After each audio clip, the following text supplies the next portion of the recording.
एक राजा था जो खुद के बारे में सोचता था कि वह बहुत ही नेक सोच और दयालु स्वभाव का व्यक्ति है। उसे लगता था कि वह हमेशा सही निर्णय लेता था। राजा की 3 बेटियां थी। एक दिन उसने अपने बेटियों को बुलाकर कहा, मेरे पास जो भी है वह सब तुम्हारा है। तुम तीनों को मुझसे ही जीवन मिला है। मेरी इच्छा अनुसार ही तुम तीनों का भूत, वर्तमान और भविष्य बना हुआ है, जो आगे भी ऐसे ही बना रहेगा। मैं ही तुम तीनों का भाग्य बनाता हूँ। राजा की यह बात सुनकर उसकी 2 बेटियों ने शांत मन से राजा की बात में हामी भर दी, लेकिन तीसरी बेटी ने ऐसा नहीं किया। उसने कहा, नहीं, मुझे तो नहीं लगता कि आपके हाथ में मेरा भाग्य है। राजा यह सुनते ही गुस्से में आ गया। उसने अपनी तीसरी बेटी की कही बातों को एक चुनौती के रूप में स्वीकार किया। उसने खुद को अपनी तीसरी बेटी के सामने सही साबित करने की ठान ली और उसे जेल में बंदी बना दिया। इस वजह से राजा की तीसरी बेटी कई सालों तक जेल में ही बंद रही और राजा और उसकी बाकी की बेटियां राजसी जीवन जीते रहे।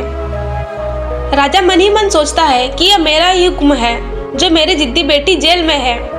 लोगों को भी यही लग रहा था कि राजा का ही हुक्म है जो उसकी बेटी को ऐसा भाग्य मिला है। उनके राज्य के लोगों को भी यही लगता था कि राजा की तीसरी बेटी ने जरूर कोई गलत कार्य किया होगा, तभी उसे जेल में कैद करके रखा गया है। वरना कोई भी पिता अपनी बेटी के साथ भला ऐसा क्यों करेगा। राजा कभी कभी जेल में कैद अपनी तीसरी बेटी से मिलने के लिए जाता था। उसकी बेटी बहुत कमजोर हो गई थी, लेकिन अभी भी उसके विचारों में कोई बदलाव नहीं आया था। मगर राजा अपनी कमजोर बेटी की हालत और नहीं देख पा रहा था। एक दिन उसने अपनी तीसरी बेटी से कहा, इस तरह से तुम्हारा जिद करना मुझे और भी गुस्सा दिलाता है। अगर तुम इसी तरह मेरी आंखों के सामने रही तो गुस्से में मैं ना जाने क्या कर बैठूंगा। मैं तुम्हें मौत की सजा भी दे सकता हूँ, लेकिन मैं एक अच्छा इंसान हूँ, इसीलिए मैंने सोचा है कि तुम अब मेरे राज्य के पास के ही एक जंगल में जानवरों के साथ रहोगी। राजा ने कहा, जंगल में सिर्फ वही लोग रहते हैं जो मेरे आदेश का पालन नहीं करते हैं। तुमने भी अपनी जिद की वजह से मेरी बात नहीं मानी, इसलिए तुम भी अब वहाँ रहने वाले लोगों के साथ अपना पूरा जीवन काटोगी। उसके बाद तीसरी बेटी को उस जंगल में रहने के लिए छोड़ दिया गया। वहाँ पर वो फल और सब्जियां खाने लगी और एक गुफा में रहने लगी। उसके पास पीने के लिए झरने का पानी और ठंड से बचने के लिए सिर्फ सूर्य की धूप का ही सहारा था।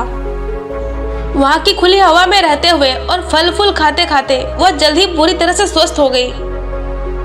उसने वहाँ पर खेती करना भी शुरू कर दिया। गुफा को उसने घर की तरह सजा लिया था और खुशी खुशी वहीं रहती थी। एक दिन वहाँ पर एक भटकता हुआ राहगीर वहाँ आ पहुंचा। उसे देखते ही देखते राजा की तीसरी बेटी से प्रेम हो गया और दोनों खुशी खुशी वहीं रहने लगे। उस जंगल में और भी कई लोग रहते थे और उस जंगल को एक राज्य के रूप में बदल दिया। कुछ ही सालों में राजा की तीसरी बेटी और वह राहगीर उस शहर के राजा रानी बन गए। अब उनके शहर की चर्चा दूर दूर तक होने लगी। जैसे ही इसकी जानकारी राजा को मिली, वह उस जंगल में सब कुछ देखने के लिए पहुंच गया। जब उसने वहां की राजगद्दी पर अपनी बेटी को बैठे देखा और साथ में एक खूबसूरत युवक को, तो उसके होश उड़ गए। राजा की बेटी ने अपने महल में अपने पिता का पूरे सम्मान के साथ स्वागत किया। उसने अपने पिता से उनके बुरे बर्ताव या उनके फैसले के लिए कुछ भी नहीं कहा। जैसे ही राजा वहां बैठा तो उसे एक आवाज सुनाई देने लगी जो कह रही थी कि हर इंसान स्वयं ही अपना भाग्य बनाता है, कोई अन्य इंसान किसी और का भाग्य नहीं बना सकता। इसके बाद राजा को खुद ही अपने किए पर पछतावा होने लगा और उसने अपने सभी बेटियों को अपने भाग्य से आजाद कर दिया। उसने अपनी तीनों बेटियों से कहा, भले ही तुम तीनों का भाग्य मेरे हाथों में नहीं है, लेकिन हर व्यक्ति खुद की परिस्थितियों अनुसार अपना भाग्य बदल सकता है। ये कहानी हमें यह सीख देती है कि कोई भी व्यक्ति किसी का भाग्य बना या बिगाड़ नहीं सकता। हमारा भाग्य खुद हमारे हाथों में ही होता है, जिससे हम अपनी सूझबूझ से बुरी परिस्थितियों में भी अच्छा बना सकते हैं।